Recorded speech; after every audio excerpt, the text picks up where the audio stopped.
दोस्तों नमस्कार, हाजिर हूं मैं आपके साथ अपनी एक नई वीडियो लेकर। इस वीडियो में हम आपको बताएंगे कि आप अगर सिम पोर्ट कराते हैं तो उसका पूरा प्रोसेस क्या होता है। बहुत सारी जानकारी के लिए हमारे पास मैसेजेस आ रहे थे, कॉल आ रहे थे, बहुत सारे लोग परेशान हैं, उनको पता नहीं है कि सिम पोर्ट कराने का प्रोसेस क्या होता है। और अगर आपने सिम पोर्ट करा ली तो आपने सिम पोर्ट कराने के बाद अगर आपकी सिम एक्टिवेट नहीं हुई तब क्या करें, या सिम पोर्ट कराई है तो कितने दिन में पोर्ट होती है, या पोर्ट कराने के लिए आपके पास कौन सा वैलिड रिचार्ज होना चाहिए, या रिचार्ज अगर है आपके पास तो आप सबसे पहले क्या करें। तो शुरू करने से पहले दोस्तों, अगर आपने अभी तक हमारे चैनल को सब्सक्राइब नहीं किया है तो प्लीज सब्सक्राइब कीजिए और बेल आइकन को हिट कीजिए ताकि आप देख सकें वो जानकारी जो आपको शायद ही कहीं मिलेगी, क्योंकि हम टेलीकॉम से रिलेटेड हर एक अपडेट, हर एक जानकारी सबसे पहले आप तक पहुंचाते हैं। तो सबसे पहले हम लोग बात करते हैं दोस्तों कि आपके फोन में वैलिड रिचार्ज होना चाहिए सिम पोर्ट कराने के लिए। आजकल कंपनियां बहुत चालू हैं। अगर आपने सिम पोर्ट किसी कंपनी का कराना चाहते हो तो आपके फोन में एक वैलिड रिचार्ज होना चाहिए जिससे कि आप एसएमएस सेंड कर सकते हैं। एसएमएस सेंड करने के लिए आप लोग दोस्तों ये ना समझें कि आपने कोई भी वैलिडिटी करा ली उससे एसएमएस चला जाएगा। ये एसएमएस सेंड करने के लिए आपके पास एक वैलिड रिचार्ज ऐसा होना चाहिए जिससे पोर्ट का मैसेज चला जाए। पोर्ट का मैसेज अलग अलग रिचार्जों से अलग अलग कंपनी का जाता है। उसके लिए हमने ऑलरेडी एक वीडियो बना रखी है, आप वो वीडियो जाकर हमारे चैनल पर देख सकते हैं। वैलिड रिचार्ज होने के बाद दोस्तों सबसे पहले आपको अपने फोन के मैसेज में जाना है। मैसेज में टाइप करना है PORT port space mobile number. याद रहे दोस्तों, ये आपको जो मैंने फॉर्मेट बताया है ये बिल्कुल सेम ही होना चाहिए। अगर ये सेम नहीं हुआ तो आप मैसेज डालेंगे तो आपका रिटर्न यूपीसी कोड नहीं आएगा, और नहीं आएगा तो सीधी सी बात आप मुझे गाली देंगे, आप लोग बोलेंगे कि आपने गलत जानकारी दे दी।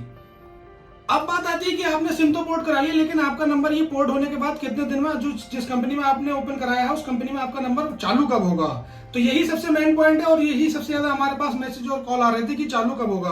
तो सबसे सीधी सी बात है, मैं आपको बताना चाहूंगा इस मामले में जो होता है आपका सर्कल टू सर्कल अगर आप पोर्ट कराते हैं तो आपका 3 वर्किंग डेज में ये नंबर चालू होता है। सर्कल टू सर्कल, सर्कल क्या होता है कि पूरी इंडिया में टेलीकॉम की जो सर्कल है वो पूरे 22 सर्कल है। जैसे हरियाणा हो गया, दिल्ली हो गया, पंजाब हो गया, लेकिन यूपी में ये सर्कल क्या है, 2 है, यूपी ईस्ट, यूपी वेस्ट। अगर आप जिस सर्कल में आप हैं उसी सर्कल में सेम सिम पोर्ट कराते हैं, सपोज करो आप दिल्ली में ही रहते हैं और दिल्ली में ही जाके अपने सिम को दिल्ली में ही पोर्ट कराते हैं, तो आपका जो नंबर होगा वो 3 वर्किंग डेज में ओपन होता है। लेकिन आप रहते हैं दिल्ली में, आप किसी और जगह चले गए, किसी और सर्कल में, सपोज करो दिल्ली से आप दिल्ली चले गए, दिल्ली से आप चले गए पंजाब, या दिल्ली से आप आ गए उत्तर प्रदेश, आप यहाँ पर आके बोल रहे हैं कि मेरी सिम पोर्ट करा दो। पोर्ट आप जब अदर सर्कल में जाके कराएंगे तो वहां पर जो आपका नंबर ओपन होगा वो होगा 5 वर्किंग डेज में। सर्कल टू सर्कल होता है 3 वर्किंग डेज में, और सर्कल से अदर सर्कल में जाने के बाद यही आपका नंबर पोर्ट होता है, यानी कि एक्टिवेट होता है 5 वर्किंग डेज में। अब बात करते हैं दोस्तों, आपने नंबर अपना पोर्ट करा लिया। पोर्ट कराने के बाद आपका जो वर्किंग डेज थे वो भी पूरे हो गए। अब आपका नंबर एक्टिवेट कैसे होगा। एक्टिवेट करने के लिए मैं बताना चाहता हूं आपको, जब एक्टिवेट नंबर होता है तो आप जिस पुरानी कंपनी में थे उस पुरानी कंपनी के नेटवर्क आपके जाएंगे। सबसे पहले नेटवर्क आपके जाएंगे रात के 10 बजे से लेकर रात के 12 बजे के बीच में। 10 बजे के बाद से कभी भी आपके नेटवर्क जा सकते हैं। जब आपके नेटवर्क जाएंगे, उसके नेटवर्क जाने के जस्ट बाद आपकी जो जिस कंपनी में आप लोग गए हैं उस कंपनी की सिम आपकी हो जाएगी एक्टिवेट उससे पहले ही।